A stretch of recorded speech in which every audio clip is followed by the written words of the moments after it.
किसी ने बड़े ही कमाल की बात कही है, अभी तो इस बाज की असली उड़ान बाकी है, अभी तो इस परिंदे का इम्तिहान बाकी है।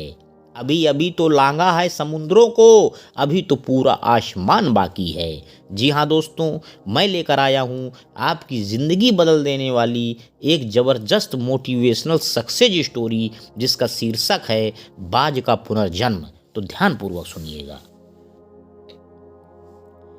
हर बाज की जिंदगी में बढ़ते उम्र की मोड़ पर एक ऐसा समय आता है जहां उसके सामने पहले दो रास्ते सरल और तुरंत समाधान देने वाले होते हैं, और वहीं तीसरा रास्ता कठिन और पीड़ा देने वाला होता है। लेकिन बाज पीड़ा चुनता है, और यहीं से शुरू होता है बाज का पुनर्जन्म। हमारे जिंदगी में कई ऐसे मौके आते हैं जब हमें परेशानियों का सामना करना पड़ता है। कई लोग तो जीवन में संघर्ष कर आगे निकल जाते हैं, और कई अपने हालातों से हार मानकर खुद को जिंदगी के हवाले कर देते हैं। ऐसे में हमारी जिंदगी और हमारा खुद का कोई वजूद नहीं रहता। दुनिया उसी को सलाम करती है जो अपने कलाम खुद लिखते हैं। सिर्फ इंसान ही नहीं, कुदरत में हर प्राणी के साथ ऐसा होता है। तो आइए जानते हैं बाज के जीवन से जुड़ी आश्चर्यजनक किंतु एक ऐसा सत्य जो हम सबको प्रेरणा देगा। बाज लगभग 70 वर्ष जीता है, परंतु अपने जीवन के 40वें वर्ष में आते आते उसे एक महत्वपूर्ण निर्णय लेना पड़ता है। इस अवस्था में उसके शरीर के तीनों प्रमुख अंग बेअसर होने लगते हैं। पहला, पंजे लंबे और लचीले हो जाते हैं और शिकार को पकड़ने में कमजोर हो जाते हैं। दूसरा, चोंच आगे की तरफ मुड़ जाती है और भोजन निकलने में मुश्किलें पैदा होने लगती हैं। तीसरा, पंख भारी भरकम हो जाते हैं और सीने से चपकने के कारण पूरे खुल नहीं पाते हैं और उड़ान सीमित कर देते हैं। भोजन ढूंढना, भोजन पकड़ना और भोजन खाना, तीनों प्रक्रियाएं अपनी धार खोने लगती हैं। उसके पास 3 ही रास्ते बचते हैं, या तो अपना शरीर छोड़ दे, या अपनी प्रवृत्ति छोड़ गिद्ध की तरह त्यागे हुए भोजन पर निर्भर हो जाए, या फिर स्वयं को फिर से स्थापित करे। आकाश के साफ तौर पर जाहिर बादशाह के रूप में जहां पहले 2 रास्ते सरल और तुरंत समाधान देने वाले हैं, वहीं तीसरा अत्यंत पीड़ादायी और लंबा है। बाज पीड़ा चुनता है और स्वयं को फिर से स्थापित करता है। वह किसी ऊंचे पहाड़ पर जाता है, एकांत में अपना घोंसला बनाता है और तब शुरू करता है पूरी प्रक्रिया। सबसे पहले वह अपनी चोंच चट्टान पर मार मार कर तोड़ देता है।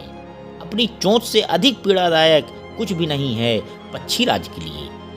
अब वह इंतजार करता है चोंच के फिर से उग आने की, और उसके बाद वह अपने पंजे भी उसी प्रकार तोड़ देता है और इंतजार करता है पंजों का फिर से उग आने का। नई चोंच और पंजे आने के बाद वह अपनी भारी भरकम पंखों को एक एक करके नोच कर निकालता है और प्रतीक्षा करता है पंखों के पुनः उगाने का। 150 दिन की पीड़ा और इंतजार, तब उसे मिलती है वही भव्य और ऊंची उड़ान। इस पुनः स्थापना के बाद वह ऊर्जा, सम्मान और गरिमा के साथ 30 साल और जीता है। आपने कई बार ये सुना होगा, भगवान भी उसी की मदद करते हैं जो अपनी मदद खुद करता है। आज आपको इसकी मिसाल मिल गई होगी। जैसे बाज संघर्ष करता है 150 दिन तक, और भगवान उसका संघर्ष बेकार नहीं जाने देते, उसको नई जिंदगी देकर कुदरत हमें सिखाने बैठी है। जैसे पंजे पकड़ के प्रतीक हैं, चोंच सक्रियता की और पंख कल्पना को स्थापित करते हैं। इच्छा हालातों पर काबू रखने की, सक्रियता स्वयं के अस्तित्व की गरिमा बनाए रखने की, कल्पना जीवन में कुछ नएपन बनाए रखने की। हम में भी 40 तक आते आते इच्छा, सक्रियता और कल्पना तीनों के तीनों निर्बल पड़ते हैं। हमारा व्यक्तित्व ही ढीला पड़ने लगता है। आधे जीवन में ही जीवन खत्म होने जैसा लगता है। उत्साह, आकांक्षा, ऊर्जा नीचे की ओर जाने लगती हैं। हमारे पास भी कई विकल्प होते हैं, कुछ सरल और कुछ पीड़ादायक।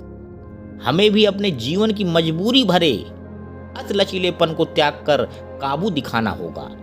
बाज की पंजों की तरह हमें भी आलस पैदा करने वाली वक्र मानसिकता को त्याग कर ऊर्जा से भरी सक्रियता दिखानी होगी। बाज की चोंच की तरह हमें भी भूतकाल में जकड़े अस्तित्व के भारीपन को त्याग कर कल्पना की आजाद उड़ानें भरनी होंगी। बाज के पंखों की तरह 150 दिन न सही 1 माह ही बिताया जाए स्वयं को दोबारा स्थापित करने में। जो शरीर और मन से चिपका हुआ है उसे तोड़ने और नोचने में पीड़ा तो होगी ही। बाज तब उड़ाने भरने को तैयार होंगे, इस बार उड़ानें और ऊंची होंगी, अनुभवी होंगी और अनंत की ओर जाएंगी। जीत तक जंग जारी रहेगी। अंत में दोस्तों मैं यही कहना चाहूँगा कि शेर लंबी छलांग लगाने के लिए 1 कदम पीछे लेता है। इसलिए जब जिंदगी आपको पीछे धक्का दे तब डर मत, समझ जिंदगी तुझे लंबी छलांग लगाने के लिए मौका देने वाली है। धन्यवाद दोस्तों। मेरे YouTube चैनल को लाइक व सब्सक्राइब करें। आपका दिन शुभ हो।